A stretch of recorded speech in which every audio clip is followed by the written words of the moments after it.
ఈరోజు బీసీలందరికీ ఒక స్వతంత్రం వచ్చిన రోజు. ఎందుకంటే 2011లో కాంగ్రెస్ గవర్నమెంట్ ఉన్నప్పుడు ఈ సెన్సెక్స్ అనేది చేసింది. తర్వాత 2011 నుంచి ఇప్పటికీ సుమారుగా 13 సంవత్సరాలు అవుతున్నా కూడా ఇంతవరకు కూడా బీసీ కులగణన చేయలేదు. మరి దేశంలో ఒక బీసీ ప్రధానమంత్రిగా ఉన్నటువంటి మోదీ మరి ఒక బీసీల పైన కూడా ఏనాడు కూడా మాట్లాడకపోవడం చాలా సిగ్గుసేటు. అదేవిధంగా 10 సంవత్సరాలు రాష్ట్రాన్ని దెయ్యంలాగా పీడించినటువంటి మాజీ ముఖ్యమంత్రి కేసీఆర్ కూడా బీసీలకు అన్యాయం చేసిన స్పష్టంగా అర్థమవుతుంది. ఎందుకంటే స్థానిక సంస్థలలో 32% ఉన్నటువంటి బీసీ రిజర్వేషన్ 28% చేసి బీసీలకి ఎంతో అన్యాయం చేసినాడు. బీసీలు ఓట్లను వాడుకుంటారు తప్ప బీసీలకి రాజకీయంగా ఎదుగుదలకు కూడా ఇంతవరకు ఏ రాజకీయ పార్టీ కూడా సహకరించట్లేదు. అదేవిధంగా ముఖ్యమంత్రి రేవంత్ రెడ్డి గారు వచ్చినటువంటి 70 రోజుల్లోనే మొన్ననే స్పష్టంగా చెప్పడం జరిగింది.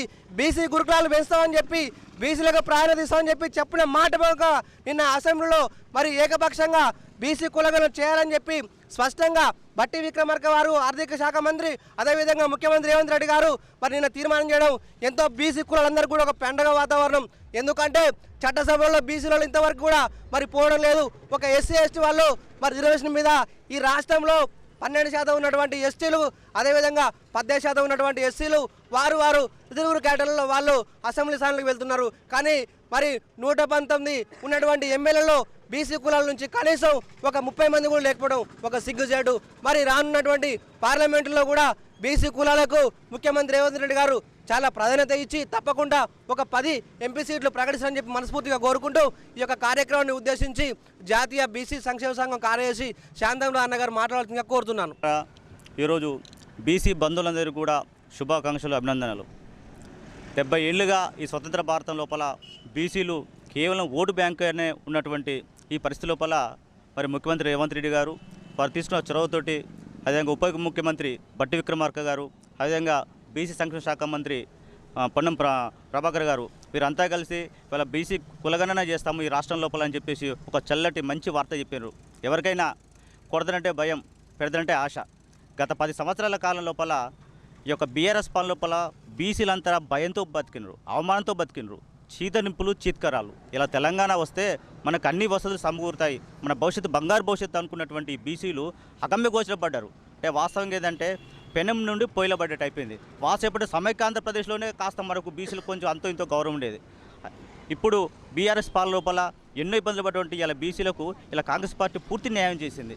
6 గ్యారంటీల్లో భాగంగా ఇవాళ అదేవిధంగా దేశవ్యాప్తంగా కూడా మరి బీసీ కులగణన చేస్తామని చెప్పేసినటువంటి యొక్క న్యాయయాత్ర చేస్తున్న మా యొక్క యువ నాయకుడు రాహుల్ గాంధీ వారి యొక్క ఆలోచన విధానంతో ఇవాళ రేవంత్ రెడ్డి గారు చొరవ తీసుకొని ఇవాళ రాష్ట్ర వ్యాప్తంగా కూడా కులగణన చేస్తున్నటువంటి చాలా హర్షించదగ్గ విషయం, సంతోషమైన విషయం. అదేవిధంగా ముఖ్యంగా 2015 ఆగస్టు 19వ తారీఖు నాడు మహాసర్వేని ఒక సర్వే చేయడం జరిగింది. మాజీ ముఖ్యమంత్రి మరి ఆయన బాతాల పోషెట్టి. కానీ ఆ యొక్క లెక్కలు అనేటువంటి కోళ్ళు, కుక్కలు, నక్కలు, పిల్లులు, బండ్ల లెక్కలు కూడా అన్నీ తీసుకున్నారు.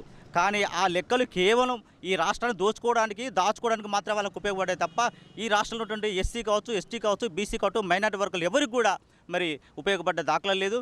ఏదేమైనా కూడా ఇలా ప్రభుత్వం మాట ఇచ్చినట్టుగానే ఈ కాంగ్రెస్ ప్రభుత్వం బీసీలకు న్యాయం చేస్తామని చెప్పడం జరిగింది. అందులో భాగంగా ఎస్సీ ఎస్టీలను కూడా కలుపుకుంటూ బీసీ మైనార్టీ వర్గాలను కూడా కలుపుకుంటూ వారి లెక్కలు తీసి ఎవరికి ఎంత జనాభా ప్రకారం వారికి ఎంతైతే వాటా వస్తుందో మరి విద్య కావచ్చు, వైద్యం కావచ్చు, రాజకీయ రంగంలో తప్పకుండా రిజిస్ట్రేషన్ కల్పిస్తానని చెప్పిన సందర్భం అందరికీ కూడా చాలా సంతోషకరమైన విషయం. ఆ యొక్క శుభ సందర్భాన్ని పునస్కరించుకుని తమ్ముడు పిండాల రాము మరి మహబాద్ లోపల ఎన్నో బీసీ ఉద్యమాల లోపల చాలా చురుగ్గా పాల్గొన్నారు తమ్ముడు. ఇవాళ తమ్ముడి ఆధ్వర్యం లోపల ఈ కార్యక్రమం జరుగుతూ ఉంది. మరి ఇక్కడ మా ముఖ్య అతిథులు అందరూ చాలామంది వచ్చారు. అందరికీ కూడా శుభాకాంక్షలు, అభినందనలు. Thank you. ఈ రాష్ట్రంలో యువ నాయకుడు, యంగ్ డైనమిక్ ముఖ్యమంత్రి గారు యనమల రేవంత్ రెడ్డి గారు ఒక ఘన విజయమైనటువంటి బీసీలకు ఒక మంచి శుభవార్తను మొట్టమొదటిగా అందియడం వారికి నిజంగా మహబూబాబాద్ జిల్లా తరపున కాంగ్రెస్ పక్షాన పూర్తి స్థాయిలో వారికి హృదయపూర్వక నమస్కారాలు తెలియజేస్తూ ఈ అసెంబ్లీలో నిన్న తీర్మానం చేసినటువంటి ఈ యొక్క అంశాన్ని పూర్తి స్థాయిలో బీసీ, ఎస్సీ, ఎస్టీ, మైనార్టీ అన్ని వర్గాలను పూర్తి స్థాయిలో గణన ఈరోజు రాష్ట్ర లెవెల్లో తీసుకున్నట్లయితే దామాషా పద్ధతిలో రాజకీయంగా కానీ ఆర్థికంగా కానీ ఏ రూపంగా చూసినా కూడా పూర్తి వనరులు అన్ని వర్గాలకు సముచిత న్యాయం జరగాలనే ఆలోచన విధానాన్ని ఇవాళ రేవంత్ రెడ్డి గారు తీసుకున్నటువంటి నిర్ణయం సాహసోపేతమైనదని వారికి మరొకసారి మహబూబాబాద్ జిల్లా తరపున కృతజ్ఞతలు తెలియజేస్తూ ఇదే విషయాన్ని గత ప్రభుత్వం బీఆర్ఎస్ ప్రభుత్వం కూడా మరి పూర్తి స్థాయిలో మరి కొండను తవ్వి ఎలకను పట్టాలని సమగ్ర వివిధ సర్వేని కుటుంబ సర్వేని చేపట్టి లక్షల రూపాయలు